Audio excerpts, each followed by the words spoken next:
What is final account? अच्छा ये बताओ, फाइनल मैच क्या होता है? सबसे अंतिम मैच। फाइनल मैच एक से ज्यादा होता है? नहीं। तो फाइनल अकाउंट सबसे अंत में खेला जाता है या पहले फाइनल होता है उसके बाद सेमीफाइनल होता है? अरे बोलो। Final match. फाइनल मैच मतलब सबसे अंतिम मैच। वहीं पे तय होता है कि जीता कौन और फाइनली हारा कौन। जीता कौन फाइनली, वही, बाकी तो उसमें हार गए, जीता कौन वो वहीं पे तय होता है। किस मैच में? चलो वर्ल्ड कप फाइनल मैच देख रहे हो, वहीं से एक टीम को जो जो जिसको हम विनर कहेंगे वही जीता, बाकी सब हार गया है। एम आई राइट? उसी तरह अकाउंट्स की दुनिया में भी फाइनल अकाउंट बनाते हैं। इंपोर्टेंस समझ में आ गया? अकाउंट्स की दुनिया में भी क्या बनाते हैं हम? फाइनल अकाउंट बनाते हैं। इट कैन बी सेड कि अंतिम अकाउंट बनाते हैं। और इस अकाउंट से हमें क्या पता चलता है? यहां मत देखो यहां क्या लिखा हुआ है, चलो यहां इसको हम बैक कर देते हैं। यहां मत देखो क्या लिखा हुआ है। फाइनल अकाउंट बनाते हैं, ये फाइनल मैच की तरह होता है।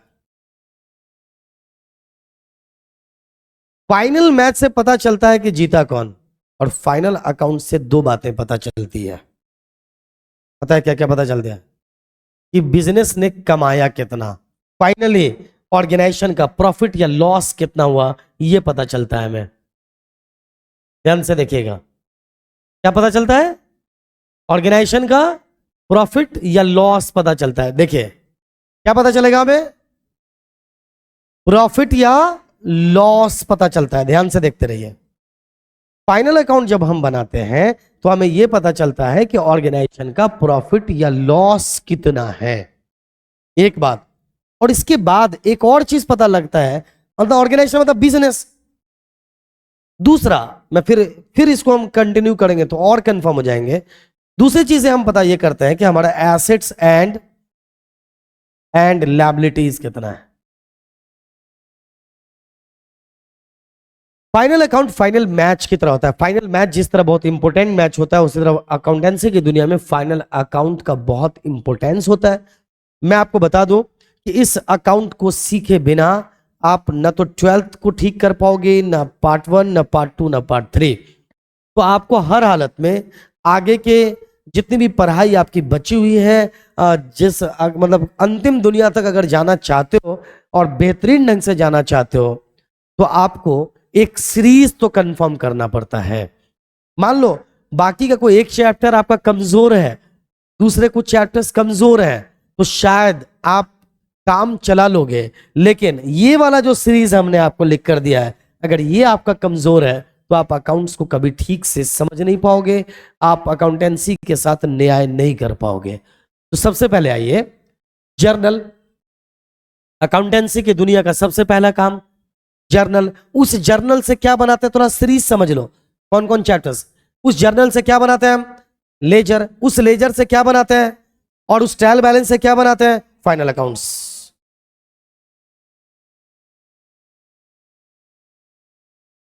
सबसे पहले जर्नल, जर्नल से, लेजर से, ट्रायल बैलेंस से। तो एक बात क्लियर हो गया, फाइनल अकाउंट कहां से बनाते हैं। और ट्रायल बैलेंस आपके दिमाग में होगा कि ट्रायल बैलेंस क्या होता है। देखिए इस चैप्टर को मैं ये समझ के बना रहा हूं कि आप ऑलरेडी ट्रायल बैलेंस तक के कंसेप्ट को क्लियर कर चुके हो। अगर किसी भी वजह से आपका कंसेप्ट क्लियर नहीं है तो इसके डिस्क्रिप्शन में हमने लिंक डाला है, आप जाकर उसको चेक कर लीजिएगा, तो आप आराम से इस कंसेप्ट को क्लियर कर पाओगे। तो जर्नल टू फाइनल अकाउंट लगातार एक कह सकते हो कि एक कंटिन्यूअस सीरीज है, आप इसको एक बार कंफर्म कर लीजिए। फिर मैंने कहा ना कि सीरीज को कंफर्म किए बिना आप अकाउंटेंसी की दुनिया को समझ ही नहीं पाओगे। तो एक मौका है हर स्टूडेंट को यहां पर इसको कंफर्म कर लेने का। फिर ध्यान दीजिए, तो सबसे पहले हम ट्रांजैक्शंस जितने भी बिजनेस ऑर्गेनाइजेशंस में होते हैं ना, जितने भी लेन देन होते हैं, हम उसको सबसे पहले क्या करते हैं? रिकॉर्ड करते हैं। That is called journal entry. Debit एक आइटम को डेबिट, दूसरे को क्रेडिट करते हैं। जब सभी जर्नल्स को हम लोग कर लेते हैं ना, और वही मैंने आपको बताया कि जब ऑर्गेनाइजेशन का साइज बड़ा होता है तो नॉर्मली जर्नल ना करके हम सब्सिडरी बुक बनाते हैं। एम आई राइट? अल्टरनेटिवली वो भी जर्नल ही है। अब जर्नल से क्या बनाते हैं? लेजर। मतलब हर डिफरेंट आइटम्स के लिए अलग अलग अकाउंट बनाते हैं। एम आई राइट?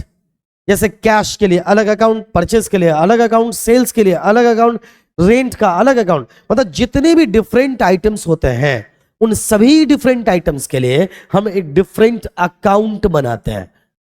एम आई राइट? अब जो भी अकाउंट हम बनाकर लेजर में लाते हैं, लेजर में जो भी अकाउंट्स बना के लाते हैं उसमें चार चीजें होती है। कौन सी चार चीजें होती है? बोलो। एसेट्स, एक्सपेंस, लायबिलिटी और इनकम। एसेट्स और एक्सपेंस का कौन सा बैलेंस होता है? Debit balance. और लायबिलिटी और इनकम का कौन सा बैलेंस होता है? Credit balance. ये सारी बातें मैं जो अब तक बोल रहा हूं ये सब प्रीवियस बातें हैं जिसका डिस्क्रिप्शन मैंने डाला हुआ है, फिर भी मैं रिपीट कर रहा हूं ताकि कनेक्टिविटी आपकी ढंग से बन जाए। तो सबसे पहला काम जर्नल, रिपीट कीजिए। सबसे पहला काम जर्नल के बाद लेजर, लेजर के बाद ट्रायल बैलेंस, ट्रायल बैलेंस के बाद फाइनल अकाउंट। तो इसका मतलब एक बात समझ में आती है कि फाइनल अकाउंट्स कहां से बनाते हैं हम? ट्रायल बैलेंस से बनाते हैं। तो जब भी हम फाइनल अकाउंट बनाने निकलेंगे तो हमारे पास ट्रायल बैलेंस दिया गया होगा। हमें क्या दिया होगा बोलो? अब ट्रायल बैलेंस या तो एकदम प्रॉपर फॉर्मेट में होगा या बिना फॉर्मेट के होगा, मतलब कि हमें इन चार आइटम्स का बैलेंस बताएगा क्वेश्चन। चार चीजें, एसेट्स, एक्सपेंस, इन दोनों का कौन सा बैलेंस होता है? Debit balance. जिसको कंसेप्ट समझ में नहीं आ रहा है कि बैलेंस क्या होता है ना, डेबिट बैलेंस और क्रेडिट बैलेंस का क्या मतलब होता है, तो ट्रायल बैलेंस को जाकर उस लेक्चर को कंफर्म करिए। अब हम एसेट्स, एक्सपेंस, लायबिलिटी और इनकम, इन सभी आइटम्स को लेकर इस आइटम के सहारे क्या बनाते हैं हम? फाइनल अकाउंट बनाते हैं। क्या बनाते हैं बोलो? फाइनल अकाउंट्स बनाते हैं। ध्यान से सुनिएगा। कौन से चार आइटम है हमारे पास, इसको याद कर लो। एसेट्स, अच्छा एक काम करो, assets and liability. Assets and, assets मतलब संपत्ति, लायबिलिटी मतलब कर्ज। एसेट्स, लायबिलिटी याद रखो। एक्सपेंस और इनकम। एसेट्स के साथ क्या बोलोगे? लायबिलिटी। और एक्सपेंस के साथ इनकम। देखो अलग अलग लोगों को किसी भी चैप्टर को डील करने का, अलग अलग लोगों का अलग अलग अंदाज होता है। हमारे बहुत सारे शिक्षकगण हैं जो YouTube पे अपनी सेवा दे रहे हैं, लेकिन मैं आपसे यह कह रहा हूं थोड़ी देर और चीजें फॉलो करिए, आपको समझ में आएगा कि मैं ये बात क्यों कर रहा हूं। क्योंकि इन बातों को समझे बिना फर्जी तरीके से फॉर्मेट सिखा दूं कोई फायदा नहीं होगा आपको। ट्रायल बैलेंस से क्या बनाते हैं हम? फाइनल अकाउंट बनाते हैं। ट्रायल बैलेंस से फाइनल अकाउंट बनाते हैं। और ट्रायल बैलेंस में कितने टाइप के आइटम्स मिलते हैं? चार। ट्रायल बैलेंस एक मान लो डब्बा है, और इसी बात को समझ लोगे तो फाइनल अकाउंट बिल्कुल इजीली समझ में आएगा। एक डब्बा है और इस डब्बे में कितने आइटम्स हैं? चार अलग अलग टाइप के आइटम्स हैं। समझो ये एक चिड़ियाघर है जिसमें चार टाइप का जानवर पाए जाते हैं, चार टाइप के जानवर पाए जाते हैं। वो जानवर का क्या क्या नाम है? पहला जानवर एसेट्स। एसेट्स के साथ समझ जाओ क्या? लायबिलिटी। यहां पर संपत्ति है तो कर्ज है, और जहां खर्च है तो इनकम भी तो है। Assets and liability. उसके बाद एक्सपेंस, और याद रहेगा चार आइटम, बोलो जल्दी।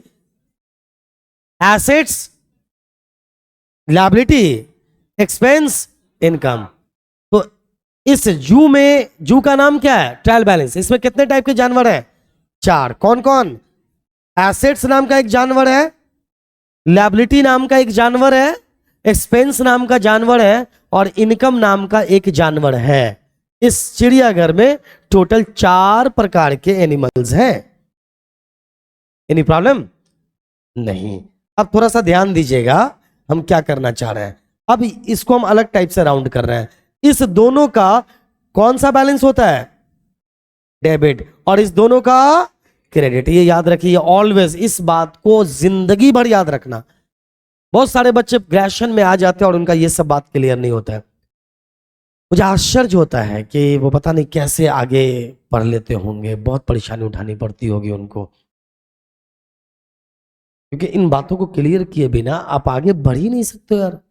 ये पता किस तरह की बात है, आप कार लेकर निकल गए हो, आपको यही पता नहीं है गियर आगे कौन सा वाला लगता है और पीछे कौन सा लगता है, और फिर भी आप 50 किलोमीटर दूरी तय करते हुए आ रहे हो। सोचो कितनी परेशानी में आप उस कार को लेकर आए होंगे। तो पता नहीं है कि कौन से स्पीड पे कौन सा गियर रखना होता है, बट स्टीयरिंग वगैरह संभाल लेते हो, गियर का मालूम नहीं है, बाकी सब कुछ पता है, गियर ही पता नहीं है और तुम यहां तक आ गए हो। ठीक उसी तरह से मैं एग्जांपल देता हूं कि किसी बच्चे को अगर ये पता नहीं है डेबिट और क्रेडिट बैलेंस क्या होता है, तो समझो बिना गियर समझे आप कार चला रहे हो, कितनी परेशानी में होंगे आप। ना बढ़ा तो देते हो, आगे बढ़ तो जाएगी ना, किसी भी गियर पे रखोगे, वह फर्स्ट सेकंड थर्ड तक गाड़ी को रख के किसी तरह आगे तो निकाल ही दोगे, लेकिन परेशानी हो जाएगी आपको, इंजन गाड़ी का खराब हो जाएगा। एम आई राइट? तो आपका दिमाग रूपी इंजन भी खराब होगा, आपको आगे आने वाले दिनों में लगेगा बहुत भारी होता है ये, नहीं पड़ेंगे। फिर उनको कोसोगे जो तुमको कहे थे कि कॉमर्स ले लो। बहुत अलग टाइप की भावनाएं फिर बच्चों को आती है। बहुत आसान है अगर आप समझते हो। मैं बार बार बोलता हूं, भारी कुछ नहीं होता, हल्के हम खुद होते हैं। हमें जरूरत है सही दिशा में आने की। जी देखिए, जो लोग गाल पे हाथ देकर बैठे होते हैं, ऐसा लगता है बहुत परेशानी में है, बहुत दिक्कत में चल रहे हैं। ऐसा लगता है कि बीवी बाल बच्चेदार आदमी है, शादीशुदा है, बहुत परेशानी है जिंदगी में, किसी तरह बैठे। अबे इस तरह से रोते हुए अंदाज में बैठे मत रहा करो, कंफर्म, मतलब थोड़ा सा एनर्जेटिक होकर बैठ के देखें। चलिए सुने, मैं ये क्लास कुछ इस मोड में लेता हूं कि ऑफलाइन स्टूडेंट्स को भी दिक्कत ना हो, और यूट्यूब पे जो हमारे लेक्चर्स को सुनकर ज्ञान प्राप्त करना चाहते हैं उनको भी दिक्कत ना हो, ठीक है ना? इतनी परेशानी में नॉर्मली शादीशुदा लोग रहते हैं जितनी परेशानी में तुम लोग इस उम्र में दिख रहे हो, तो थोड़ा सा ध्यान से देखें। हालांकि ये लेक्चर हो सकता है शादीशुदा भी सुन रहे हो, तो उनको समझ में आ रहा होगा। खैर आइए,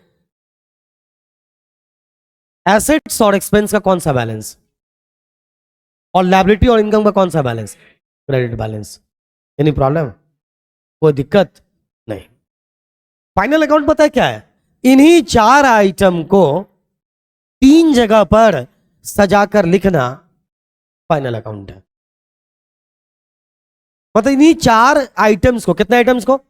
चार आइटम्स जगह तीन, याद रखो, चार तीन आइटम्स कितने और जगह कितना? तीन। बिल्कुल यूनिक वे में आपको बता रहा हूं फाइनल अकाउंट पढ़ने का, बिल्कुल यूनिक।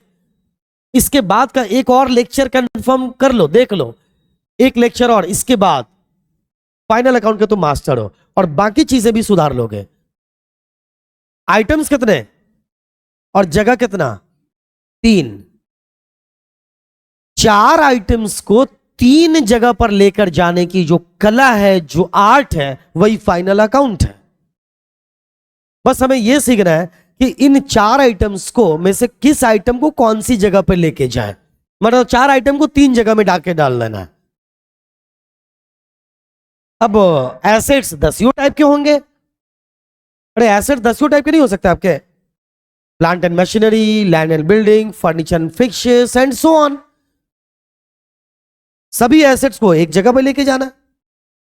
अब लायबिलिटी भी 10 टाइप के हैं, आपको पहचान करना है ये एसेट्स है कि लायबिलिटी है।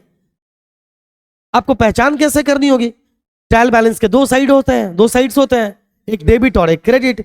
डेबिट साइड में, ध्यान से सुनना, ध्यान से सुनते रहिए, मैं अल्टरनेटिवली इनडायरेक्टली ट्रायल बैलेंस फिर से गाइड कर रहा हूं आपको, फाइनल अकाउंट से जोड़ते हुए इन बातों को समझा रहा हूं। ट्रायल बैलेंस से कितने साइड्स होते हैं बताओ? ट्रायल बैलेंस के डेबिट साइड में क्या मिलने वाला है और क्रेडिट साइड में क्या मिलने वाला है?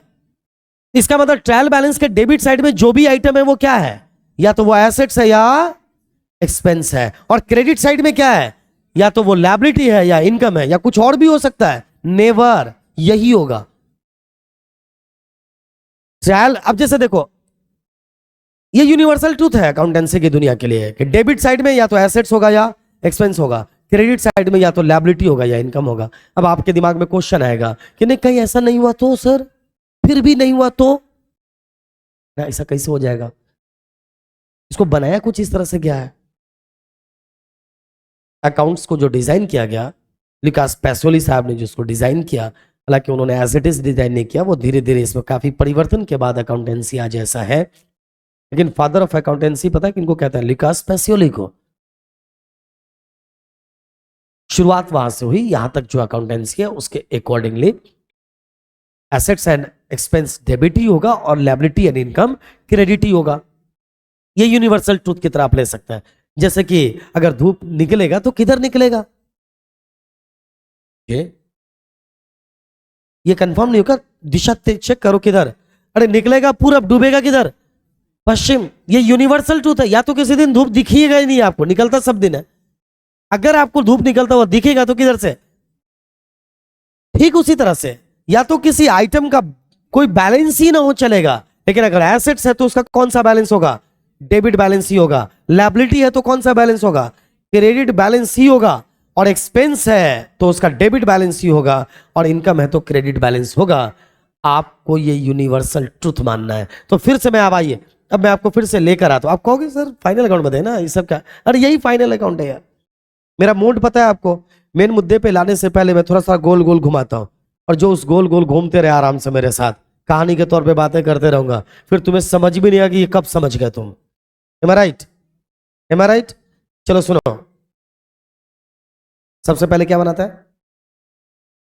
जर्नल। जर्नल के बाद लेजर। लेजर के बाद ट्रायल बैलेंस के बाद फाइनल अकाउंट। फाइनल अकाउंट कहां से बनाते हैं? ट्रायल बैलेंस के कितने साइड्स होते हैं? उसमें कितने आइटम्स हो सकते हैं? ट्रायल बैलेंस में कितने आइटम्स हो सकते हैं? 4 टाइप के आइटम्स हो सकते हैं। ट्रायल बैलेंस एक जू है जिसमें 4 जानवर है, भूल गए? ट्रायल बैलेंस में कितने आइटम्स हो सकते हैं? कितने टाइप के? कौन कौन? एसेट्स, एक्सपेंस, लायबिलिटी और। तो इसका डेबिट साइड में क्या क्या दिखेगा आपको? ट्रायल बैलेंस का डेबिट साइड में क्या दिखेगा? एसेट्स और एक्सपेंस। और क्रेडिट साइड में क्या दिखेगा? एकदम कंसेप्ट क्लियर है? मैंने आपको क्या बताया? फाइनल अकाउंट क्या है? इन 4 आइटम्स को कितनी जगह पे दिखाना है? 3 जगहों पर। वही है फाइनल अकाउंट। यही सजाना सीख जाओ कि इन आइटम्स को कैसे उठाकर हम इन 3 जगहों पे डाल दें, बस फाइनल अकाउंट आप सीख चुके हो। ठीक है ना? तो वो 3 जगह का नाम हमने रख दिया है। तो क्या क्या है? आइए, फाइनल अकाउंट्स में कितनी चीजें बनाते हैं? 3। क्या क्या है? Trading account, profit and loss account और बैलेंस शीट। अच्छा यार, यहां पर अकाउंट नहीं लिखा गया, मिस्टेक हो गया, लिख दे। बैलेंस शीट अकाउंट नहीं होता है, याद रखना। बैलेंस शीट अकाउंट नहीं होता है, ये बिल्कुल सही है। बैलेंस शीट बोलो, फिर से बोलो। तो यहां पर 3 चीजें बना रहे हैं, 2 अकाउंट बना रहे हैं और एक तीसरा बैलेंस शीट बना रहे हैं। अरे बोलो ना। तो फाइनल अकाउंट में कितनी चीजें बनाते हैं? कौन कौन? जल्दी बोलो। Trading account, profit and loss account, और उसके बाद अकाउंट कितना है यहां पर? 2। बैलेंस शीट अकाउंट होता है? नो। ये सब जो चीजें मैं अभी आपको पढ़ा रहा हूं ना, अभी आज की पूरी क्लास में जितने भी कॉम्पिटिटिव एग्जाम्स है, क्वेश्चन यहीं से आते हैं। आपको आश्चर्य होगा, जब तुम अकाउंटेंट बनने के लिए इंटरव्यू देने जाओगे तो क्वेश्चन यहीं से आएंगे। नॉर्मली चीजें यहीं से होती हैं।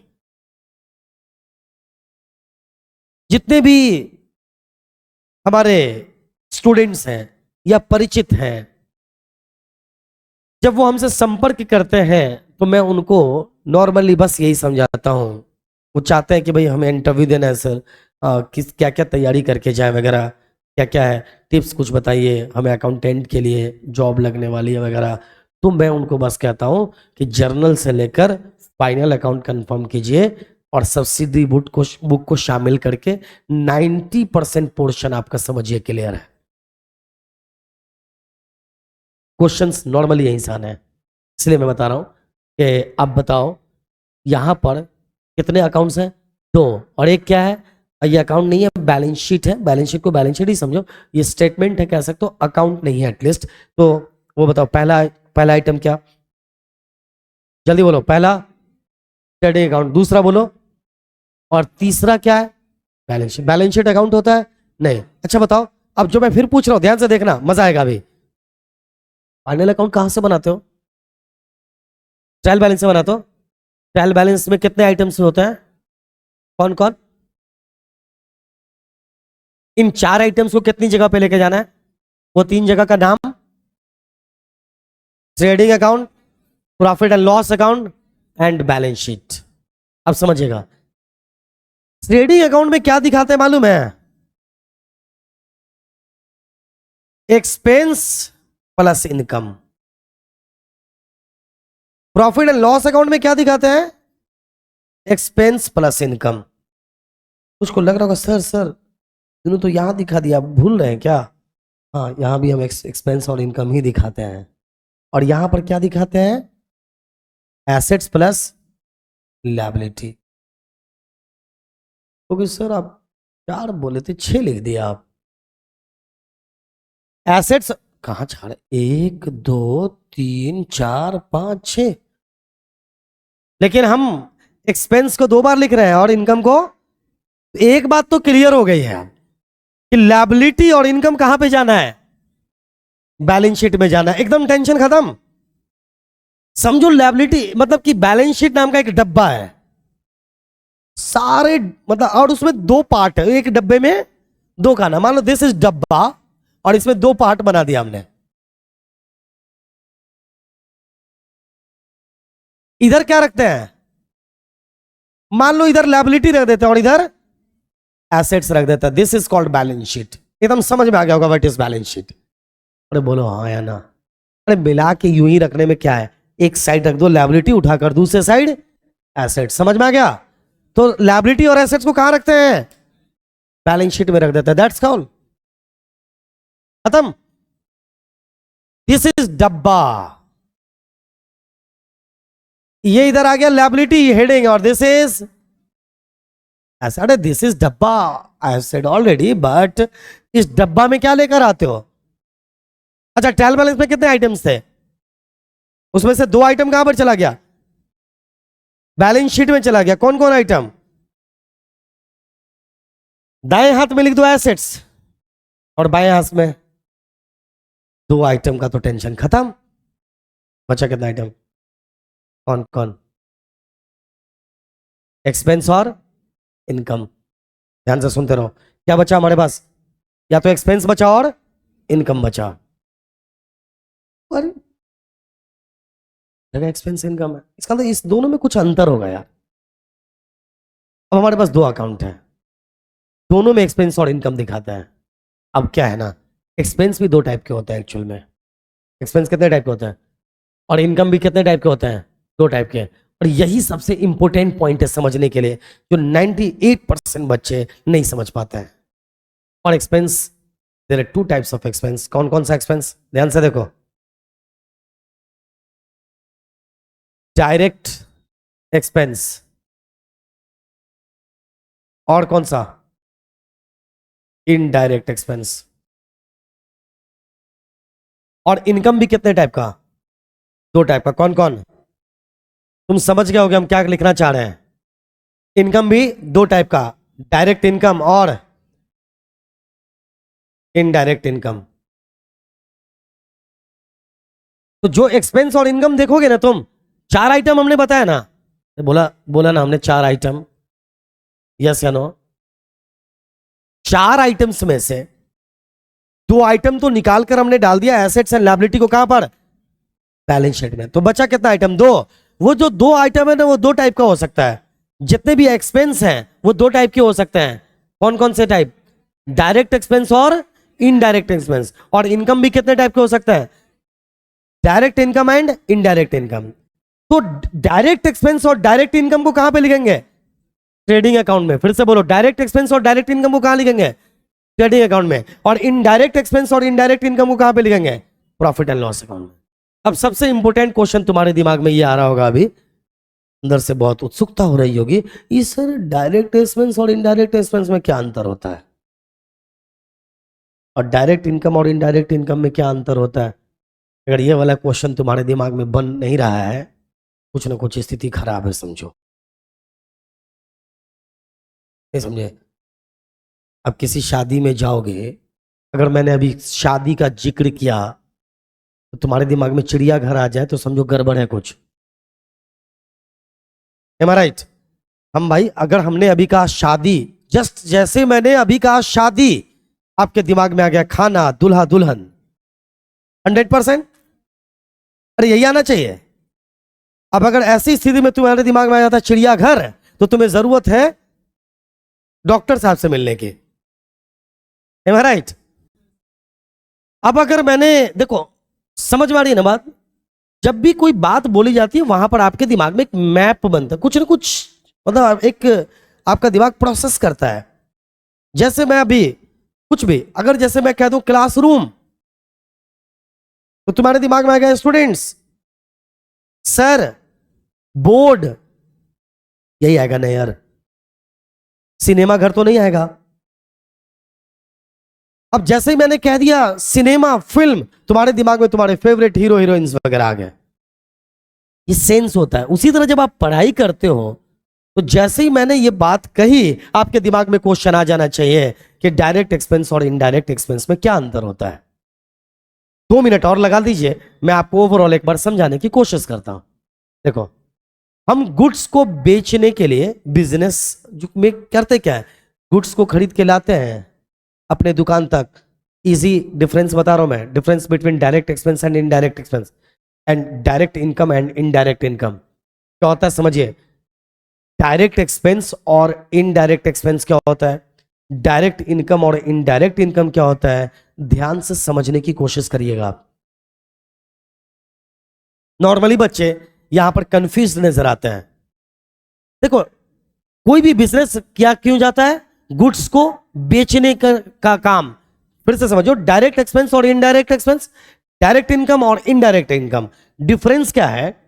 बिजनेसमैन नॉर्मली, हम गुड्स के सर्विस को छोड़ते हैं, गुड्स के अकॉर्डिंग आए, तो गुड्स को दुकान में लाएंगे, बिजनेस सेल के पॉइंट तक लाएंगे खरीद कर, और उसके बाद बेच देंगे। और यही तो काम होता है ना बिजनेस में। गुड्स को सेल के पॉइंट तक खरीद कर लाने तक का, यानी लाने तक का जो भी एक्सपेंस है वो डायरेक्ट एक्सपेंस है। और गुड्स को आप सेल के पॉइंट तक ले आए, it can be set showroom, दुकान तक ले आए, और उसके बाद बेचने तक या बेचने के बाद तक का जितने एक्सपेंसेस होंगे वो कौन सा एक्सपेंस होगा, इनडायरेक्ट एक्सपेंस होगा। बात समझ में आ रही? जैसे देखो, मान लो सपोज मेरी टाइल्स मार्बल के शॉप है, और वास्तव में भी है ना, एक शोरूम है हमारा। तो आप गौर कीजिए, टाइल्स या मार्बल, नॉर्मली टाइल्स वगैरह ना गुजरात से लाया जाता है, और मार्बल वगैरह, ग्रेनाइट वगैरह राजस्थान से। तो टाइल्स मार्बल को हम गुजरात या राजस्थान से लेकर जब आएंगे अपने शॉप शोरूम में, तो यूं ही नहीं आ जाएगा, हम यहां से रिमोट दबाएंगे और वो उड़ता हुआ आएगा, ऐसा नहीं है। हम वहां पहले गुड्स खरीदेंगे, मान लो टाइल्स खरीदेंगे गुजरात के अंदर, खरीद कर हम उसको ट्रक पे लदवाएंगे, ट्रक यहां तक आएगी, फिर ट्रक का भाड़ा देंगे हम, रास्ते का इंश्योरेंस करवा सकते हैं हम, फिर यहां से गुड्स मतलब उसको फ्रेट देंगे, फिर हम उस गुड्स को मतलब पहले तो हम ट्रक में लोड करवाए, फिर अनलोड करवाएंगे, फिर मजदूरों को मजदूरी देंगे, तब जाकर गुड्स दुकान में आएगा टाइल्स। एम आई राइट? दुकान में टाइल्स को लाने तक का जितना भी खर्च हुआ वो कौन सा एक्सपेंस, चाहे हमने कैरेज दिया, फ्रेट दिया, फ्रेट मतलब भाड़ा, कैरेज मतलब ढुलाई, चाहे मजदूर को मजदूरी दिया, चाहे हमने गुड्स को जो खरीदा उसके अगेंस्ट जो पैसा दिया, दैट इज कॉल्ड परचेस। ये सब क्या है, डायरेक्ट एक्सपेंस। अब दुकान में गुड्स आ गया, उसके बाद का कोई भी एक्सपेंस कौन सा एक्सपेंस, इनडायरेक्ट एक्सपेंस। जैसे इलेक्ट्रिसिटी बिल, इनडायरेक्ट एक्सपेंस। अरे समझ रहे हो कि नहीं समझ रहे हो? Stationery, indirect expense. इसके बाद सैलरी, रेंट, या इसको इस तरह भी समझो कि क्या rent, salary, electricity bill, goods को लाने के लिए ये सब खर्च जरूरी है? नहीं ना। इसका मतलब ये कौन सा एक्सपेंस है, इनडायरेक्ट एक्सपेंस। इसका मतलब बाकी जो एक्सपेंस है वो कौन सा है, डायरेक्ट। तो समझिए, डायरेक्ट एक्सपेंस का दायरा छोटा होता है और इनडायरेक्ट एक्सपेंस का दायरा बड़ा होता है। तो गुड्स को कहां से खरीद कर सेल के पॉइंट तक लाने तक का एक्सपेंस डायरेक्ट एक्सपेंस, और बाकी सारा ये एक्सपेंस कौन सा एक्सपेंस, इनडायरेक्ट एक्सपेंस। समझ में आई बात? तो तुम पहचान कर लेना, फ्रेट है तो डायरेक्ट होगा, सैलरी है तो इनडायरेक्ट एक्सपेंस होगा। तो डायरेक्ट पार्ट, डायरेक्ट एक्सपेंस को कहां पे लेकर आओगे, ट्रेडिंग में, और इनडायरेक्ट को कहां भेज दोगे, बस अब प्रॉफिट एंड लॉस में भेज देंगे। अब आपके दिमाग में एक ही क्वेश्चन होगा, थोड़ा इनकम खाली बता दीजिए तो समझ जाए। डायरेक्ट इनकम और इनडायरेक्ट इनकम का सीधा डिफरेंस बताता हूं मैं। जो आप काम करो, जैसे गुड्स जो बेचकर तुम्हारे पास पैसा आएगा वो डायरेक्ट इनकम। जैसे टाइल्स मार्बल हम बेचते हैं, मान लो अगर, तो टाइल्स मार्बल को जब हम बेच रहे हैं तो उससे जो पैसा आया, जो हमारा मेन बिजनेस जो एक्टिविटी है, जो मेन एक्टिविटी है, उससे जो पैसा आया वो डायरेक्ट इनकम। उसके अलावा अगर कोई और इनकम आ गया तो इनडायरेक्ट इनकम। जैसे मान लो टाइल्स मार्बल बेचा, उससे जो पैसा आया तो डायरेक्ट इनकम। अब तुम्हारे दिमाग में क्वेश्चन आएगा और कौन इनकम आ सकता है सर? आपको आ सकता है जैसे हमने मान लो बिजनेस के पैसे को हमने बैंक में डाला हुआ है और उससे हमें ब्याज मिल गया, कमीशन मिल गया, मान लो डिस्काउंट मिल गया हमें, ये सब कौन सा इनकम? समझ में आई बात? तो डायरेक्ट इनकम को कहां भेजोगे और इनडायरेक्ट इनकम को कहां भेजोगे? प्रॉफिट एंड लॉस अकाउंट में। एम आई राइट? खत्म हो गई कहानी। अब सुनो, अब आपके दिमाग में एक ही बात है, सर थोड़ा सा एक बार बना कर देखते तो मजा आ जाता। नेक्स्ट क्लास को जरूर ज्वाइन कीजिए। नेक्स्ट लेक्चर पे आपको हम फाइनल अकाउंट का फॉर्मेट बताएंगे और दूसरे लेक्चर के अंदर फाइनल अकाउंट बनाना स्टार्ट कर देंगे। मतलब कि नेक्स्ट लेक्चर में हम फाइनल अकाउंट का फॉर्मेट के साथ, मतलब क्वेश्चन के साथ फॉर्मेट वहीं समझा देंगे। फॉर्मेट अलग से कई बार देखने में बच्चे टेंशन में आ जाते हैं, तो हम नेक्स्ट क्लास में जस्ट हम एक प्रैक्टिकल क्वेश्चन लेंगे और वहां से आप 100% इसको समझना स्टार्ट कर देंगे। आज के लिए इतना काफी है। Best of luck.